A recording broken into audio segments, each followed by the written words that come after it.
Halo semua, balik lagi dengan saya Rizky. Kali ini kita akan ngebahas OS dari Spark OS nih. Dan perkenalkan, ini adalah Spark OS versi Android 12. OS ini menggunakan kernel 4.4.292 Ultron PKM. Kernel ini berjalan cukup bagus di OS ini. Hingga saat ini saya masih belum menemukan nih guys, custom ROM dengan Android 12 yang memiliki performa kencang. Kebanyakan masih nge-lag gitu guys untuk performanya. Ya samalah dengan MIUI miliknya Xiaomi itu. Oke, nanti kita lihat ya guys untuk performa gaming di Spark OS Android 12 ini seperti apa untuk performanya. Pertama di sini kita bahas dulu untuk fitur-fiturnya. Untuk display interface saya suka banget, terasa lebih fresh aja. Status bar milik Android 12 berjalan cukup smooth di OS ini guys. Lengkap dengan tema auto colornya. Jadi saat kita merubah wallpaper, untuk semua warna aksen nanti akan mengikuti warna wallpapernya. Baik untuk aksen status bar, warna volume bar, dan warna di setting-setting itu akan mengikuti warna wallpaper kita. Itu keren sih. Di OS ini juga terdapat fitur kustomisasi yang cukup komplit. Di sini kita bisa masuk di setting, kemudian di sini ada firework. Di sini kita bisa mengatur tema, lock screen, status bar, gestur, power menu, dan lain-lain. Di sini terdapat cukup banyak tool untuk melakukan kustomisasi. Ya, ini cukup membantu sih buat kita atau buat saya yang suka bosan dengan tampilan HP kita. Nah, di samping kustomisasi yang cukup banyak tadi, sayangnya OS ini memakan cukup banyak penyimpanan guys. Untuk sistem di sini memakan cukup gede, yaitu 12 GB. Gila sih, itu gede banget. Oke, kita masuk ke bagian performa. Sayangnya untuk performa di sini masih sama aja dengan Android 12 lainnya. Masih nge-lag. Terutama saat kita berpindah-pindah aplikasi atau kita pakai untuk multitasking. Saat kita membuka aplikasi, di sini terlihat banget untuk nge-lag-nya. Oh ya, dan di sini saya pakai Asus Zenfone Max Pro M1 yang RAM 464 GB. Masih nge-lag juga guys.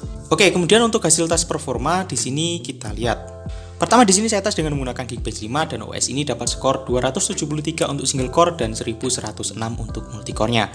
Saya tes dengan menggunakan GPU benchmark, OS ini dapat skor 433.200. Kemudian untuk tes CPU throttling-nya, pertama sih masih bagus ya, cukup tinggi dan stabil. Namun sayangnya di pertengahan pengetesan di sini performanya tidak stabil lagi dan ada naik turun. Untuk performanya maksimal ada di 125,995 Hz, cukup tinggi. Kemudian untuk performa rata-ratanya ada di 114,403 Hz dan performa minimalnya jelek banget, yaitu ada di 89,456 Hz. Next kita cobain untuk bermain game. Pertama di sini saya mainkan PUBG Mobile. Kita dapat settingan grafik di HD dan High FPS. Kita juga bisa bermain di smooth dan High FPS juga guys. Saat saya bermain game PUBG sih di sini masih lancar-lancar aja ya. Saya tidak pernah merasakan force close di game ini. Ketemu dengan musuh dan ketemu dengan pemain lain di sini masih berjalan juga guys. Ya beberapa kali sih saya masih menemukan nge-lag 0, sekian detik aja. Kemudian kita pakai untuk game Asphalt 9 dan di sini juga masih mampu berjalan cukup baik. Untuk settingan grafiknya di sini saya dapat di paling rendah atau di low. Dan selama bermain game ini saya cukup sering sih menemukan adanya nge-lag tipis gitu guys. Kemudian kita mainkan game yang berat yaitu Genshin Impact. Untuk grafiknya secara default di sini kita dapat di low dan Genshin Impact berjalan berat banget di settingan grafik low. Kemudian di sini saya turunin untuk grafiknya ke lowest atau ke paling rendah guys. Ya gamenya berjalan lebih bagus sedikit sih, cuman masih nge-lag juga guys. Apalagi saat kita bertemu dengan monster yang rame, di sini akan terasa banget untuk nge-lagnya. Dan untuk suhu HP sendiri di sini bertambah cukup cepet banget. Masih bermain beberapa menit HP saya jadi hangat. Dan setelah kita coba beberapa game tadi, untuk kesimpulannya OS ini masih memiliki performa yang kentang banget. Oh ya, untuk audio speaker yang dihasilin di sini mantap banget guys. Kenceng dan bassnya juga masih oke. Untuk kekurangan di OS ini cuma ada di bagian performanya aja sih. Nge-lag saat multitasking dan untuk gaming itu masih nge-lag cukup parah. Oke, untuk kesimpulan OS ini masih sama aja sih guys dengan OS berbasis Android 12 lainnya. Performanya masih kentang banget.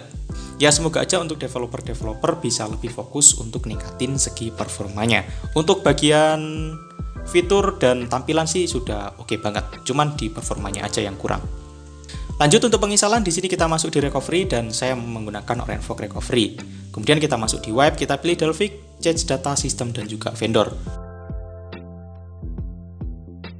Kemudian kita pilih swipe untuk proses web datanya. Setelah selesai, di sini kita masuk di file dan kita pilih untuk file OS kita, kemudian kita swipe untuk proses penginstalannya.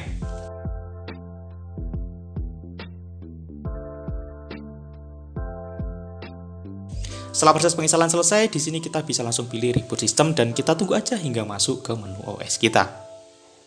Oke, itu untuk penginstalan dan review dari SparkOS versi Android 12 yang terbaru untuk saat ini. Like kalau kalian suka, dislike kalau tidak suka, dan sampai jumpa di video selanjutnya.